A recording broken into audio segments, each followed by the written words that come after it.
Hello, hello. Welcome, everyone. Thank you all for being here. I am delighted to be leading this session, and I will keep my introduction very brief. There is a lot to cover, as we were all just discussing in the speaker's room. The good news is we have a news peg for this session. A journalist loves a news peg. The WF's Global Cybersecurity Outlook Report for 2025 was actually just published last week. So its contents will inform a lot of what we talk about. Now, the bad news or the challenging news or the reason that this conversation is so pressing is actually exactly what this report highlights, right? Which is the cyber landscape, as our panelists know very, very well, is becoming increasingly complex. So factors like AI and emerging technology, geopolitical instability, supply chain vulnerability, and talent shortages, all of those things are combining to play a role in making cybersecurity considerations much, much more complicated, much, much harder to disentangle, and exacerbating potentially inequity across the board, which is an important matter for us to discuss. So a quick reminder, if you're watching on the live stream, you can share thoughts on this panel using the hashtag WEF25. If you're here in the room, we will have plenty of time for questions, so please start thinking about what you would like to ask now. And we have a stellar lineup to unravel all of this complexity with us. So with that, please join me in welcoming Minister Gobind Singh Deo, Minister of Digital for the Malaysia government, Minister Oscar Lopez, Minister of Digital Transformation and Civil Service for Spain, Hoda Al-Kazemi, Associate Vice Provost for Research, Translation and Entrepreneurship at New York University, Abu Dhabi. We have Jay Chaudhry, CEO, Chairman, and Founder of Zscaler, and Rob Lee, CEO and co-founder of Dragos. So guys, let's get right into it. Now, in reading this report from the World Economic Forum last week, one thing that really stood out to me was actually the geopolitical piece to this and the supply chain piece to this. I think, AI and emerging technology is very buzzy. We're certainly spending a lot of time, as we rightly should this week at Davos, talking about artificial intelligence. But these other factors that might feel a little bit less scintillating are actually incredibly important in the context of cybersecurity. Ministers, I'd love to start with you. Maybe Gobind will start with you and then move on. Just to hear a little bit about, the idea of geopolitical instability creating greater cybersecurity risk for organizations and governments. Sort of how have you seen that evolve and play out? And then specifically, to your countries, when we're talking about Malaysia and we're talking about Spain, sort of tell us a little bit about the steps that you're taking to foster digital trust, right, to really bolster cyber resilience. Thank you very much. I think we have to acknowledge the fact that technology is moving very quickly, and there's a push on part of most governments to ensure that all its people adapt and adopt to what's new. And subsequently, we see an increase in the number of people that are using devices. And this in itself underscores the importance of us looking at how it is we can ensure that the devices that they use are secure and that they are all aware of the risks involved, in particular the cybersecurity risks. So from a country perspective, I think we need to start thinking about how it is we can ensure that we as government are able to take this message out whilst we try and encourage people to use platforms to go digital. We also have to tell them that the platforms that they use are safe. We now have to build that trust in them. It ultimately comes back to stability and trust. If they trust, if there is trust, then you will see greater levels of adoption. And I think that is what we're trying to achieve as we go along, not just in our local jurisdictions, but also working with partners regionally and subsequently looking at things from a broader perspective globally. So in Malaysia, we have taken active steps to bring in legislation. So while we speak about policy, while we say that we acknowledge the fact that there's a need for us to boost cybersecurity measures, there's a lot of conversations that are ongoing. There's a lot of policy discussions as well. But in Malaysia, we've taken it a step further. What we've done is in March last year, we have tabled a cybersecurity bill in Parliament. It's now the Cybersecurity Act. And that is a bill, legislation that specifically requires the National Critical Information Infrastructure to ensure that they have cybersecurity measures and standards in place in their agencies, in the organizations. And if they don't, then there are repercussions to that. There are if there are standards that they are supposed to comply with and they haven't, then of course there are consequences that follow. In addition to that, we've also looked at how it is we can define what cybersecurity experts really are, because today the conversation on cybersecurity is very large, and there are many that claim to be cybersecurity experts, and I think fair enough, they probably are. But from a government perspective, I think there's a need for us to see how it is we can ensure that we set those basic standards, and those standards are met before we can, can accept or creditize them as being cybersecurity experts. So that's at the NCII level. Subsequently, we've also gone to look at how it is we can bolster laws that strengthen data protection. So in Malaysia, we have data protection laws. In July last year, we amended these laws to make the system more secure. Now, for example, we have provisions which require notice to be given when there are breaches, and then, of course, certain steps that need to be taken. And, of course, I think that underscores, again, the emphasis placed by the government on how it is we can ensure that whilst we want to build trust, we want to encourage people to use platforms, we can also say to them that, look, there are laws in place that makes certain that the data that you place on these platforms are safe. And, of course, if you also increase penalties, so we want to show that we are also firm in the event that there are data breaches, then action has to be taken. And I think that's something that needs to be done if we are to show that we are serious in how it is we deal with cybersecurity. In December last year, we did something, I think, a bit novel. We, for the first time, introduced data sharing legislation.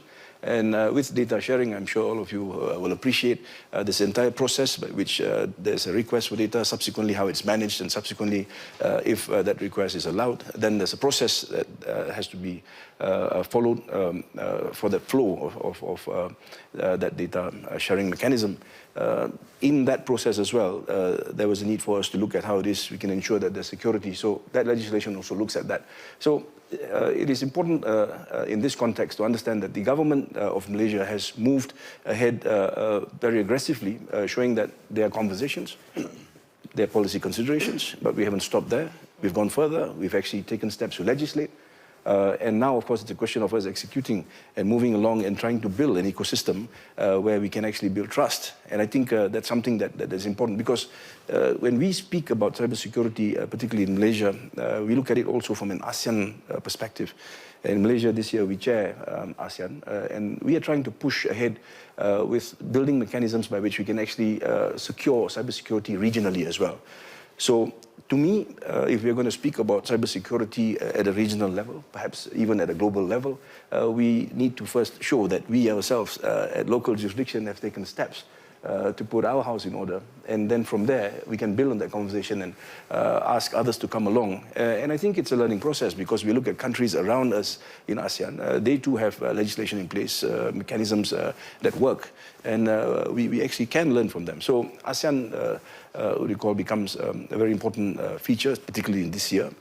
So in that context, I think looking at how it is things are developing, and as you said earlier in the question, in your opening, you look at how it is geopolitically, there are concerns globally. But I think subsequently, this is an area where all of us must think about how it is we can succeed together. Because cyber threats are threats that stretch across boundaries. We are going to ask our people and encourage our people to use platforms that don't just deal with transactions inter-jurisdiction. It's something that goes beyond jurisdiction and perhaps will even expand globally.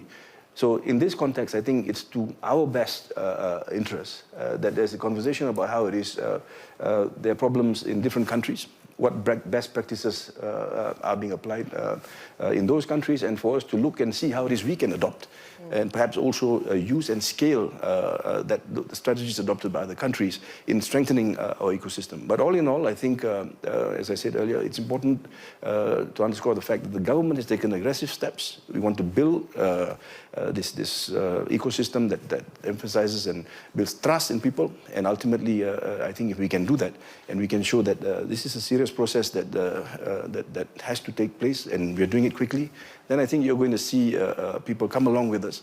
And ultimately, when they see the strength in what this provides, particularly in this new world of technology, in this and technology that's emerging. I think those are the first steps that need to be taken, and subsequently we need to scale therefrom. Yes, and really interesting, and sort of to distill, and maybe a theme that we'll come back to as we continue to talk. Really, it's sort of it's regulation, it's accountability in service of trust, starting at a local level before sort of broadening your horizons to think globally or even regionally. That's really, really interesting. Minister Lopez, from your point of view, I would love to get that as well. Well, actually, as you said before, I mean, it's a quite complex question. So yes. It is not easy to, and it's impossible to answer it from a national level. So this is an international and transnational level question. So as we saw in the report, I mean, if data is everything in the digital era, then cybersecurity is a top priority. So we don't have all the answers at the national level, but we can do many things. So this is not a question only about geopolitical, as you said. It is also a question about values, about economy, about companies, about civil society, and even about democracy. You know, democracies have old enemies with new tools. And the most important thing now is the speed. In this digital revolution is the speed. And cybersecurity is a race. It's a race between cybercrime, or between those who are using all the branches and those who have to regulate, who build the system to be safe, to build this digital trust. So it is a race, and it is really, really fast. What are we doing from Spain? Well, we work in a European framework, so we follow European rules. As you know, there's this European Act, NIS 2. We are just transposing that in Spain. So just 2 or 3 weeks ago, we launched our new act on cybersecurity. So it's a new act. And just to answer the complexity of the question, in this act, it's been 3 ministers working, because it's all the defense aspects. So it's the Minister for Defense. It's everything related to internal affairs, to the police, to cybercrime, and it is also my ministry, because we are talking about the new economy, we are talking about the society, about the rights of people, about the data, personal data of people. So we've tried to make a holistic point of view in this new act. What do we do? We answer the European question. We put one authority, just to call, just one telephone to call to Brussels, from Brussels to Madrid. But this authority is coordinating 3 authorities. It's coordinating the Center for this, from Defense, from the Ministry of Defense, the Center of the Police, I mean the Internal Affairs, and also our Institute for Cybersecurity. We have an institute in Spain for cybersecurity, so that is from the point of view of regulation. Then we are doing huge investments, even from the public sector, because, as I said before, it's a race. And you have to be fast, and you know more than me, or the experts. I'm going to be asking about that race next. So we are investing a lot. We are also investing in skills, and we are boosting the whole culture of cybersecurity between citizens. They have to learn. They have to know how to move in this new reality. So we are investing a lot in infrastructures and also in digital skills. That is through this Institute for Cybersecurity. Just let me tell you, in the last year, only in 2024, they received more than 80,000 calls, because you can call this Institute for Cybersecurity when you have an attack, even if you are a company or maybe a private one. You can call this institute, and they are going to attend you. So, law, rule of law, infrastructures. We have this agency, investments, skills, but that is at national level. Right. And we have, at least as European, we have the European framework. So it's really important what we do in a supranational level. And the key word is collaboration. Right. is collaboration between private sector, public sector, between countries, between agencies, between technologies. The key word is collaboration. Certainly, and to talk about sort of, regulation, accountability, the rule of law, even collaboration, all rubbing up against the reality, which is, that emerging technology, I mean, AI being sort of the giant elephant taking up the entire room here, is changing the cybersecurity landscape so quickly. And I want to sort of really bring us to that. Now, the World Economic Forum report itself noted that 66% of organizations are concerned about AI's impact on cybersecurity this year. A much smaller percentage of those organizations, I would gather, actually feel completely prepared to grapple with what that new technology is bringing with it in terms of threat. So, Hoda, I would love to move to you. I know you have a lot to say and sort of a lot of insight into AI and emerging technology more broadly. I'd love to hear sort of what really stands out to you in terms of challenges to start, and sort of how do we even redefine, how do organizations and governments even start to sort of think about cyber resilience in this moment where technology is moving so quickly that it feels like you snap your fingers and all of a sudden the conversation you're having about regulation is 2 years outdated. Talk us through that a little bit, and then we'll move on to Jay and to Rob. Amazing question. I think, Kate, getting into this is not easy because we are unlayering a complexity network, as Minister Singh Do and as well Minister Lopez highlighted. It's not just in the essence of investment in the infrastructure or regulation, or as well in the skill set, but you are in a race of mindsets fragmentation. You do have a mindset of someone who's taken advantage of the system and who knows the economics of the system. And that is the attackers behind the space who have agility, who have access to information, who have as well access to opportunity in order to build the platforms and increase the threat level of attacks. While the agility structure and the lean structure of countering those attacks is not still perfectly, I would say, structured, because you still have to draft the regulation. We always say this in the field, right? You can launch a cybersecurity attack in seconds and then take down infrastructure that would worth maybe 100 billions. And we've seen this in the supply chain colonial pipeline attack, which caused a massive disruption for the oil and gas industry in the US, and then caused a massive subsequent spillover effect all over other as well sectors. It took seconds to have this level of attacks, but it takes maybe years to draft this kind of alignment in between different, I would say, private sector and public sector organization in order to get into an act. So we need to really have maybe a different regulation structure that is a bit fast and agile in order to counter this, a different as well urgency structures. If you look at you talked about vulnerabilities in supply chain, right? It's not just the vulnerabilities that exist on supply chain, it's the intertwined effect, the geopolitical tension that would lead to maybe de-acceleration of developing technologies. We're talking about developing hardware and software that is going to build a higher level of reliance for AI, for example, or maybe quantum into different kind of zones. But because of this kind of CHIP Act that was drafted, we don't have that kind of acceleration in developing hardware across different regions. It's only specific regions right now who have maybe access to the sovereign infrastructure to develop hardware will be able to join in this race. So we are in the pull and tug of different economic incentives on the ground. You're asking me about AI and the maturity of AI in the current field. At the moment, AI is heavily being incentivized by the growth, the economic commercial growth of specific organizations who are developing the algorithmic tools, and they are providing them to the public. Are they providing a perfect solution that are safe and secure and that also leads to a perfect status of trust, as the Minister Singh Dow just highlighted? I don't think so, because you are placing a technology in the hands of the public that is 30% reliable.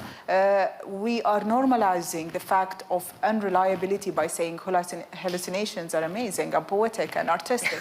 And at the same time, you're saying you're drafting a different kind of criteria of reliability, I would say, and security. You're saying, okay, there is bias in the software, but maybe it's okay to have bias. And we're trying also behind the scene to encourage the academic community who is providing for those algorithms to be responsible and to make sure that these algorithms, when you develop them, the DNA of the development would remove the bias. And there is like a movement that is happening out there. But this movement is not driven by the commercial arm that is fastly accelerating the progress.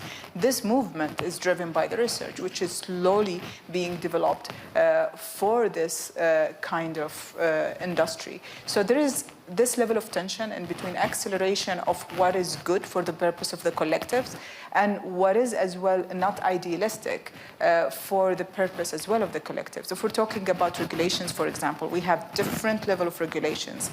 The one that were developed by the European Union, for example, the risk-oriented, amazing development of those regulation structures, but still the attribution structures are not very clear. So I still can get away with having, attacks driven by AI platforms in different regions because the attribution mechanism is not being placed into the system. And the fact that sometimes you care about risk while you don't value risk versus the principles, versus the values of the societies that exist, versus protecting the rights of privacy, for example, the rights not to be analyzed, the rights to be forgotten. We can draft them in the regulation, but it doesn't mean anything if the technology is not catching up. You don't have an algorithm today that have the capability of erasing your footprint of the internet. Right. So we live in a poetic, fragmented effort world because driven by different incentives. The private sector incentives are great, but they're developing for fast access to market, first entry advantage into this industry that would give them access to future economic, I would say, advantages, not necessarily by building perfect, responsible technology at the hands of the public. And the government is interested in building their sovereign, I would say, at the moment, status of cybersecurity posture, which is totally understandable given the fact that you don't have control. You don't have control over what is the mindset of attacker. We tend to respond with a sense of urgency when there is a war, but we are not responding with the same level of urgency when there is an attack against an infrastructure that can trickle down to multiple countries. We've seen the NATO attack, for example, on SolarWind, which led to 18,000, I think, participants' disruption. And that disruption, I think the mapping of the losses that happened is around 10 billion euros. I mean, it's just in a fractional second that you can have this risk. And I think if you live in a world where the attack advantage is being reported to be from 3 to 10 billion to 10 trillion USD, that's a GDP of a country, right? That's a GDP it is massive. Of Germany or other countries. We should take digital space threats as critically important as physical space risk.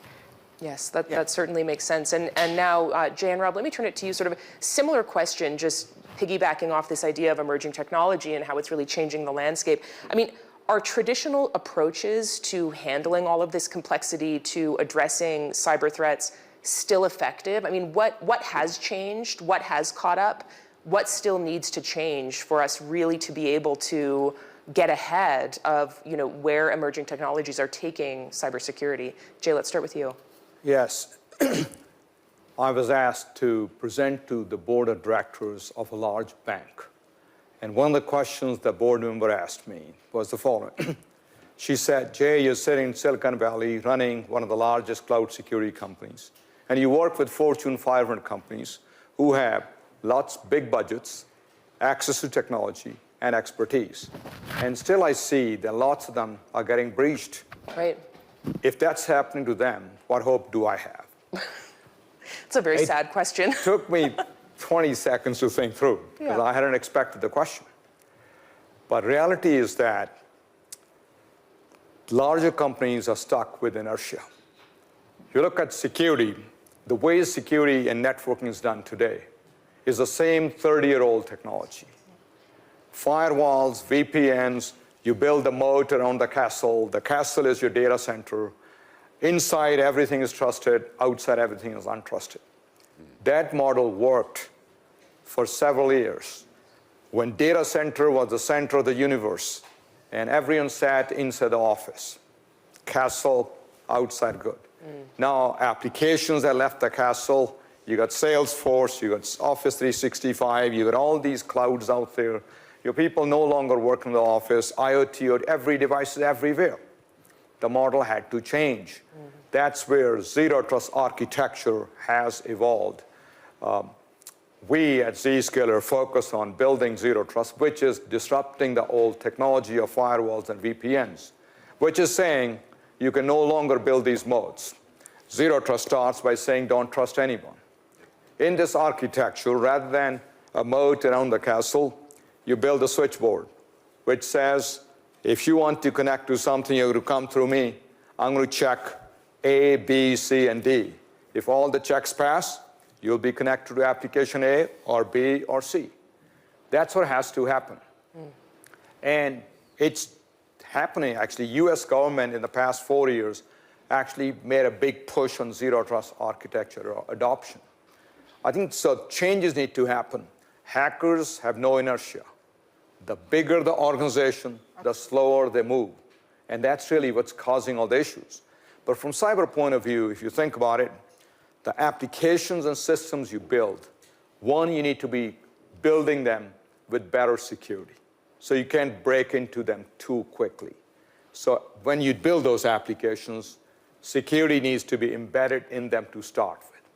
Now, knowing that no systems will be perfectly secure, then the second thing you do is, when you want to allow access, you make sure the access happens through zero trust architecture, where you're not on the corporate network. Otherwise, the most common hack is just like Colonial Pipeline. They stole credentials of a VPN system. The VPN kind of says, come in, connect with me. Once you get in, you're inside the castle, you move inside, you find high-value assets, in that case, the billing application. You encrypt the data, the application can no longer run, and access to gas for millions of people is gone. Yeah. Most of the attacks are not sophisticated. Some are. But technology needs to move, and I think it's not the government's role most of the time. In fact, sometimes over-regulation can stop things. Each entity needs to do its own job. Government needs to do its own job to protect its own organizations.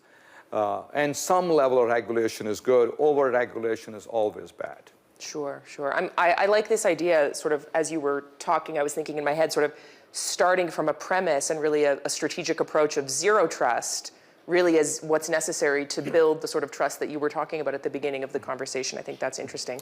And you build zero trust is not always zero trust. I mean, start with no trust. Start with no trust. And then yes. You give them this much trust to access application A and A only. Right. You're not on the network, you're not insider. Like if you come in the building, you just can't move around. You'll be taken to a meeting room, your meeting happens, you get escorted out. Right. That's the model. That's the model, similar to the security environment I've been navigating this week, actually. Rob, same question to you. Sort of talk to us in the context of emerging technology, how quickly things are moving. I mean, it's really overwhelming, and where that sort of rubs up against cybersecurity from your point of view. Yeah, I mean, just in general, as we look at like that complexity discussion, right? I think most people would be shocked just how much transformation is happening in our infrastructure, especially in my world, which is mostly on what I would consider operational technology, so the industrial side of these companies, power grids, manufacturing facilities, water facilities, et cetera. They used to have a lot of legacy infrastructure, but they made a lot of investments years ago. This isn't like just emerging.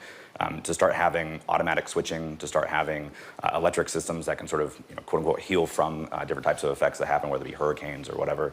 And all of that digitization is now providing an opportunity for attackers to be able to take advantage of it and misoperate it. A lot of times we hear about cyber attacks, it's not, in the infrastructure world, it's not always the 0-day or the vulnerability or whatever. Sometimes it's just misoperation.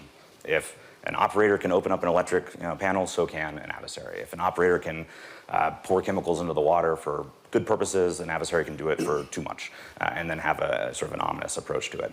So as we look at that digitization, as we look at that complexity, that presents a couple of major issues that I see. One, again, the ability to attack it is there, but two, it can just end up being non-resilient in of itself. Sometimes we just don't understand how all these complex systems work. Some of these private companies are so excited to take that automation journey and all that it can do for the profit share that they really don't understand some of the systems they're putting in place. And once upon a time, there may have been somebody at that oil facility.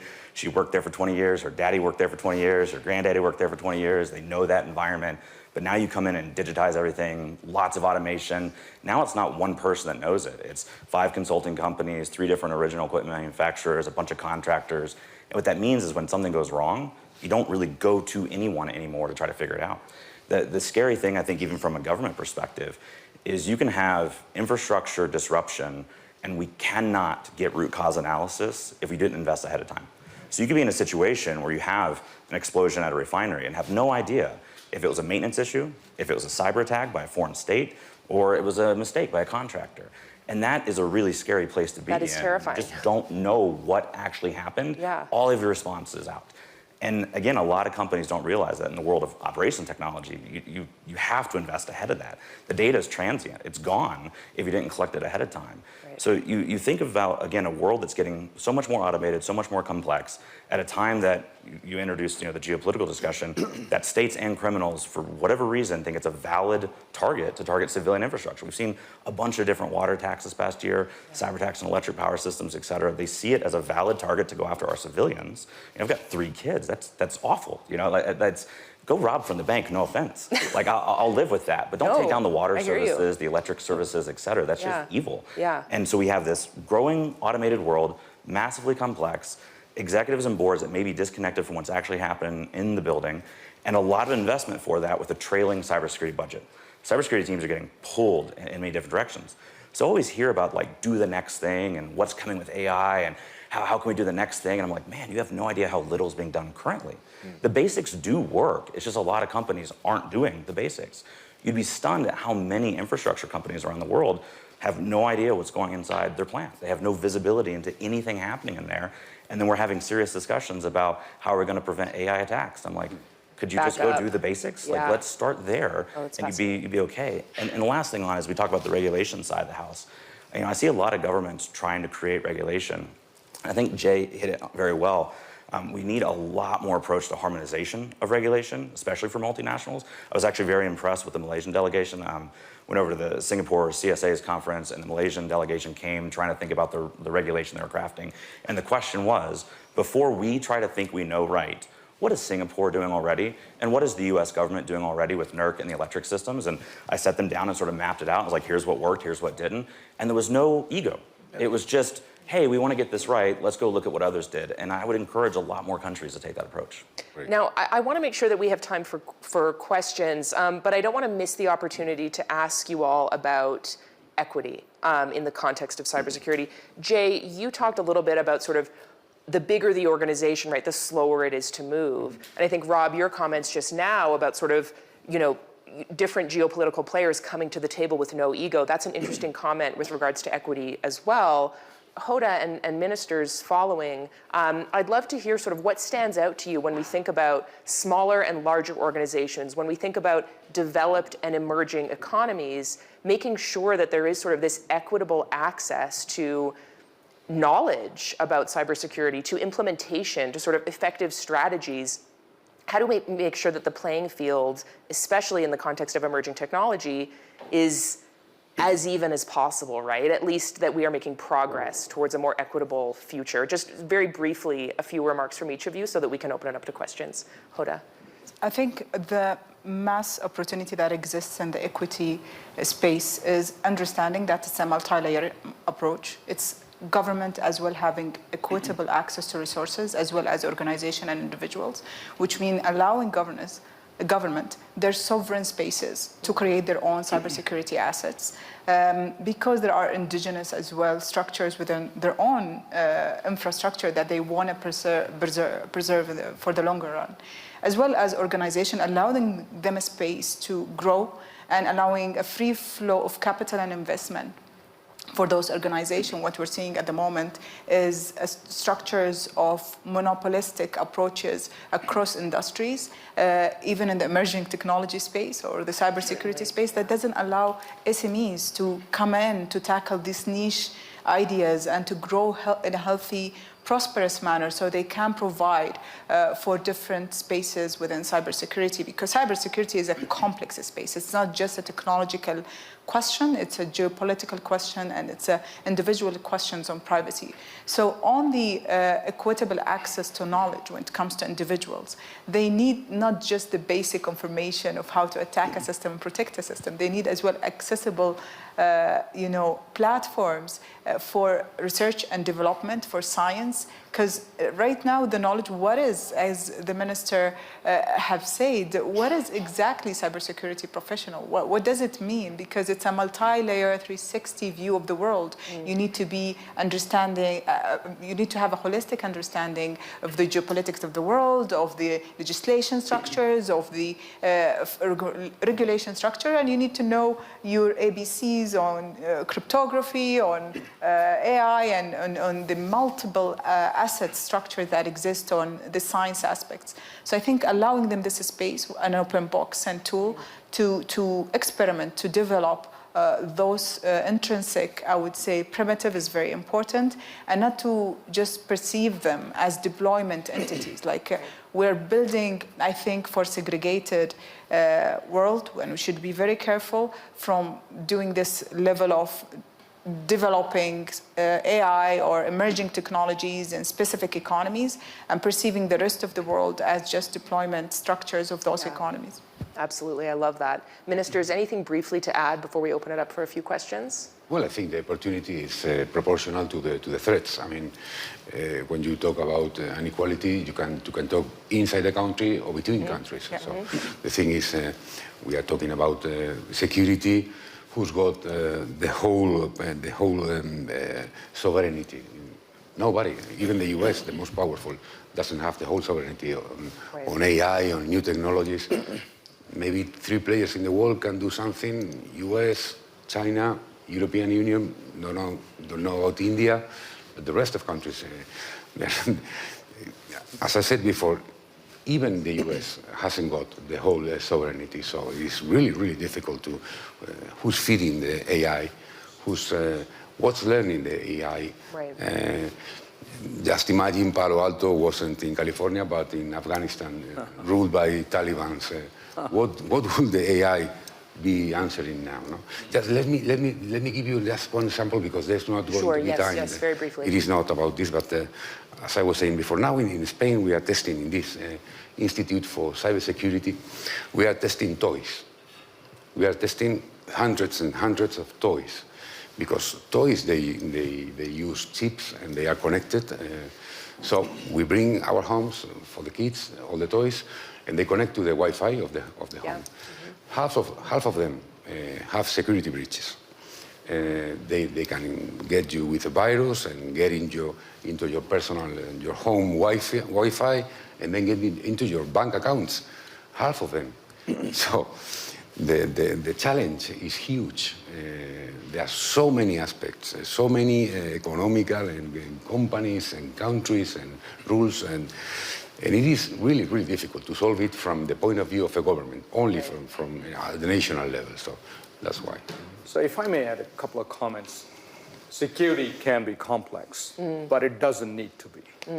Okay, if you're trying to be 100% cyber-proof, you'll never be. Yeah. I think we should think about, let's build a 4-foot fence around our house first and move on, rather than keep on talking about a 20-foot fence we need. There are lots of arguments here. There's a basic security that need to be put in place. That's not very expensive. In fact, if you talk about equity, the bigger issue ends up being knowledge. Okay. Sure, yeah. The simple technology for security is not expensive. You know, the old technology is far more expensive. When we go in with zero trust architecture, if they're spending, for example, $1 million on security products, we remove most of them and probably replace them with far better security at half the cost. So technologies can be simple. What's lacking in some of these emerging world is lack of knowledge and understanding. That's a bigger thing. And I think the other piece ends up being, when we start combining government, regulation, geopolitical this, it looks complex. But let's start focus on, if I'm a corporation with 1,000 people, my focus is to protect my employees first. That can be done. And the consumer world gets its own complicated stuff. But to compartmentalize the problem, solve those problems, rather than debate it forever. It's like start in your own backyard, build the Yes. 4-foot fence. Exactly. Then look over the fence, see what else is out there. I want to just chime in here, just to put things in perspective. I think at the end of the day, when you look at cybersecurity, we're looking at a whole spectrum of different instances. Right. You're going to encourage people to use devices. You're going to start with the man on the street who's working on his handphone right out of an eatery. Then you're going to look at small businesses. You're going to look at larger businesses, industries. You're going to look at government. So it spreads across a spectrum. And I think what's important for us to understand is that these different groups have different challenges. Exactly. They have different needs. So I think we have to come back to basics. I completely agree. Awareness is key. Knowledge is key. But the way in which we deal with things, I think, has to be looked at from the perspective of the sector itself. What do they need? How do you empower? How do you make sure that everyone invests in cybersecurity? And this is where, if I may just take it to where the discussion was earlier, when we speak about regulation, for example, in Malaysia, what we're trying to do is we're trying to empower government to make regulations in areas that are necessary so that we can ensure that cybersecurity is a key focus of those areas. Now, in addition to that, we also set up different groups of people. For example, we have the National AI Office. We also have a Cybersecurity Academy. And we also have what we proposed to launch in June this year, the Data Safety and Trust Commission. Because ultimately what we want to do is we want to get all these different sectors to come forward, tell us exactly what they think we should be doing. I think that interaction and collaboration is very, very important. So we understand their needs. So we have organizations that takes into consideration what they need, what is required to be done to ensure that we are secure. At the same time, the government also has the mechanism by which we can make it happen. And you know, when we speak about, I like this example about how it is, you know, when there's a war, there's the sense of urgency. I mean, not very long ago, all of us looked at a screen in one afternoon, and it was just blue screens in front of us. None of us knew exactly what was going on. We didn't know whether it was a cybersecurity attack, whether it was just a technical glitch. Point is, at that point in time, things came to a standstill. We didn't know where to look to for answers. We didn't know what was going to happen next. But the next day, we were told that it was a glitch. It was all was okay. Everybody expressed how important it was for us to ensure that we had systems that were secure. But today, it can happen right now again. The question is, are we ready? So I think from a government perspective, we have the responsibility to take the lead. We have the responsibility to create structures within government that allows us to act quickly in the event something happens, or also to look at policies to formulate ways in which these different sectors can actually succeed. So I agree, but I think it's just a question of approach. From a government perspective, of course, it's huge. There's a lot of challenges, many things to be done. I so appreciate all of this, and we could be here all day. Sure. I want to try to squeeze in one question, if anyone has one, before we wrap. This has been so interesting. There's been a lot covered. Any takers? In the absence of one, could I just say that, again, on the report, like I do think people should go actually take a good look at the report. Julie and team did a phenomenal job. I have a copy with of it in the speaker's room if anyone wants my copy. I mean, it's really It lays good. out, as we're talking about the basics, one of the things that I talk about that I think we kind of missed a bit, or at least I'd missed in my part to push in, is the resilience discussion of like the requirements. Again, like what do you actually need the system to do or the environment to do? I see a lot of cybersecurity people come at this with, here's what I want to do cybersecurity. And it's like, stop. What are we actually trying to accomplish as a business? How do we reduce the V, as they talked about in the report, to actually make it where if I'm a pipeline, I'm back up and running regardless of the cybersecurity vulnerabilities? And you'll find that that basic question of what are we actually in the business of is not happening in most of the CISO discussions I'm in. And so you get people misinvesting. You get people spending 95% of their budget on the website and nothing on their operation environment. So just what's the requirements, figure out the requirements. I think the report digs into that well, and I think it can encapsulate a lot of this. Thank you. Oh. One comment I'd like to make is, Okay. I think public and private sector cooperation is good. Yes. That's what we do, but public sector, a government shouldn't interfere too much. Government shouldn't be telling private companies, do this, because a lot of those companies are motivated, because otherwise they won't be successful, and learn from it. We are going to wrap. Let me just sort of sum up, if I could take one thing away from this. All of this complexity, all of this emerging technology, sort of all of this, almost this feeling of sort of hand-waving panic in the context of cybersecurity, I think what we heard from everyone in their own way today was really rewind, go back to basics, build your 4-foot fence, make sure you are ready ahead of the game instead of trying to play catch up after something goes wrong. And I think that is sort of a great sort of building block to build the kind of trust that at the very beginning you were referring to is so important. So thank you all so much for being here. Hope this was interesting and I hope it was helpful. And thank you again. I think we'll wrap it there. Thank you.